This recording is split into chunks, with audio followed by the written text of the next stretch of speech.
یہ ظلم اس قدر ظلم ہے کہ غریب کا بچہ بیچارہ اسکول کی فیس کے لیے ترس رہا ہے.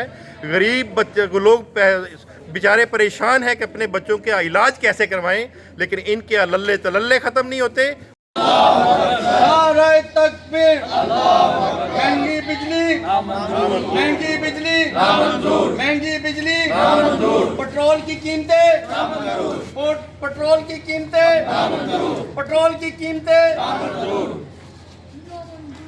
امیر جماعت اسلامی پاکستان حافظ نعیم الرحمان صاحب کی کال پر آج پورے پاکستان میں مہنگی بجلی، مہنگے پٹرول اور ہر چیز کی بے تحاشا بڑھتی ہوئی قیمتوں کے خلاف ایک احتجاج عوامی سطح پر ریکارڈ کروایا جا رہا ہے. جماعت اسلامی آرہ والا بھی اس احتجاج میں بھرپور طریقے سے شریک ہے اور اپنے لوگوں کے ساتھ سڑک پر موجود ہے.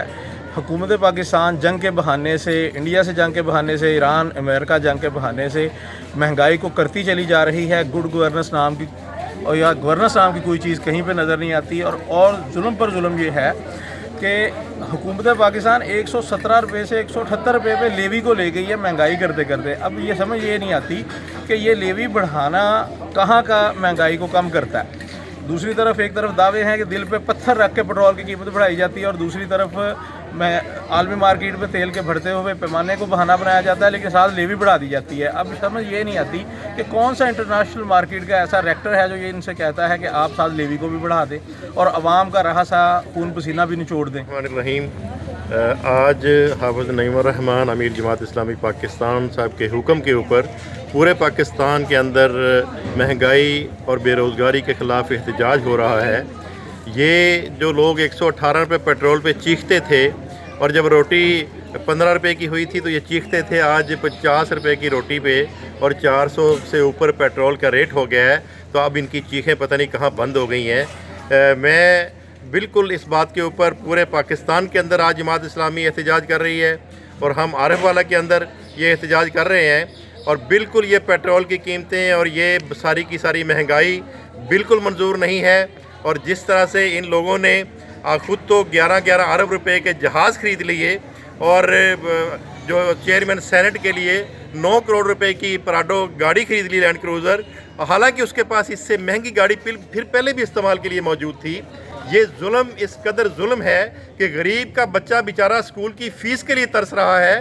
غریب بچے لوگ بیچارے پریشان ہیں کہ اپنے بچوں کے علاج کیسے کروائیں، لیکن ان کے للے تللے ختم نہیں ہوتے اور ان کی عیاشیاں ختم نہیں ہوتی. اور آئے دن یہ بیرون ملک کے ممالک کے دوروں پہ چلے ہوتے ہیں، اس پہ کتنے اخراجات ہوتے ہیں آپ کو اندازہ ہی نہیں ہے اس بات کے اوپر. تو میں بالکل جماعت اسلامی پاکستان اس کے اوپر پرزور اس کی مذمت کرتی ہے اور جماعت اسلامی پاکستان پرزور احتجاج کرتی ہے کہ پیٹرول کی قیمتوں کو کم کیا جائے اور باقی چیزوں کی قیمتوں کو کنٹرول میں لایا جائے اور اپنی عیاشیوں اور اپنے للے تللوں کو کنٹرول کیا جائے اور پاکستان کے وہ حکمران بن کر وہ حکمران بن کر کہ جو پاکستان کے مخلص حکمران ہوتے ہیں تو پھر اپنی زندگی کو اسی نہج پہ لے کے آئیں. غریبوں کے حال کا ان کو کیا پتہ ہوگا کہ جو کبھی موٹر سائیکل پہ بیٹھ کے جنہوں نے سفر نہیں کیا، کبھی پیدل چلنے والوں کے ساتھ یہ چل کے نہیں دیکھا. ان کی تو عیاشیاں وہی ہیں کہ کہیں وہ افسوس کے لیے بھی جاتے ہیں تو 29 گاڑیوں کا قافلہ اور ایک طرف یہ 80 کلومیٹر کی رینج کر کے اس کے اوپر گاڑی نہ چلائی جائے تاکہ پیٹرول کم خرچ ہو.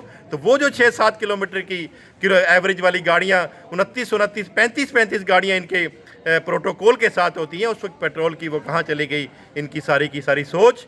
میں یہ عرض کرتا ہوں کہ جتنا پچھلے کئی سالوں کے اندر یہ لوگوں سے جرمانے وصول نہیں کیے گئے تھے، اتنے انہوں نے یہ بدماشی کر کے کہ موٹر سائیکل والوں سے اور انفرادی لوگوں سے، چھوٹی گاڑیوں والوں سے اور مختلف لوگوں سے 3 مہینوں کے اندر انہوں نے 12 ارب روپیہ جرمانہ اکٹھا کیا ہے، جس کا محترمہ مریم نواز صاحبہ نے اپنا 11 ارب کا جہاز خرید لیا اور ابھی تک یہ اس بدماشی سے باز نہیں آ رہے. روڈ کے اوپر 80 کلومیٹر کی سپیڈ اور موٹر سائیکلوں پہ اوپر بیچارہ ایک گھر سے نکلے دوسرے گھر میں اگر بغیر ہیلمٹ کے چلا گیا تو پکڑ کے جرمانہ کر دیا. کیونکہ وہاں لائسنس اپنے گھر سے باہر نکلا ہے تو لائسنس چیک کرواؤ ورنہ جرمانہ کر دیا. یہ بدماشیاں کب ختم ہونی ہے؟ حکمرانوں سن لو اس بات کو کہ اگر تمہاری یہ بدماشیاں ختم نہ ہوئیں تو پھر تمہیں حسینہ واجد کی طرح کوئی باہر سے آنے والا جہاز بھی خیر سلامتی واپس نہیں جائے گا. پھر یہ عوام تمہارے گریبانوں تک پہنچے گی